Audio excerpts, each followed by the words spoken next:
சர்வா பணம் கொடுக்கவில்லை என்றால் ராஜ் தன் கோபத்தை எல்லாம் தன் மீது காட்டுவானோ என்ற பதட்டத்தில் வேதிகாவிற்கு வேர்த்து கொட்டியது. வெயிட்டர் சர்வாவின் கையில் இருந்த கார்டை வாங்கி ஸ்வைப் செய்த போது அவனது முகம் விளறியது. என்னாச்சு? சர்வா கார்டுல பில் பே பண்ற அளவுக்கு பணம் இல்லையா? அவர் கார்டுல பணம் இல்லைன்னா என்கிட்ட சொல்லுங்க, அவருக்கு நல்ல மரியாதை கொடுத்துடலாம்.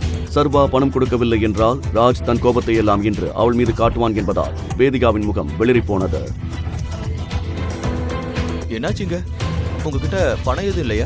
வெயிட்டர் எதையாவது சொல்வதற்குள் திடீரென்று சில Z+ செக்யூரிட்டி கார்ட்ஸ் ஹோட்டலின் பிரதான வாயிலுக்கு வந்தனர். எல்லோர் கவனமும் அங்கே திரும்பியது. யாரோ செலிபிரிட்டி வந்திருக்காங்கன்னு நினைக்கிறேன். ஓ மை காட், அங்க பாத்தீங்களா? அது மிஸ்டர் கரிகாலன், விக்ரம் சாரோட பாஸ். தெரியுமா, இவங்கள பாக்குறதுக்கு வருஷக்கணக்கா காத்திருக்கணும். நான் வேலை பாக்குற அதே கம்பெனில தான் அவரும் இன்வெஸ்ட் பண்ணிருக்காரு. இன்னைக்கு அந்த கடவுளோட தரிசனம் எனக்கு கிடைச்சிருச்சு. மிஸ்டர் கரிகாலன் சர்வாவை அடையாளம் கண்டு கொண்டார். நீ இங்க என்ன பண்ணிக்கிட்டு இருக்க?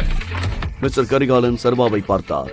எல்லோரும் அவர்களைத்தான் பார்க்கிறார் என்று நினைத்த போது ராஜ் முன்னால் வந்தான். சர்வா கரிகாலனை புறக்கணித்து விட்டு மெயின் டோரை நோக்கி நடந்தார். முழு வீடியோவை பாக்கெட் FM தமிழ் யூடியூப் சேனலில் கண்டு மகிழுங்கள்.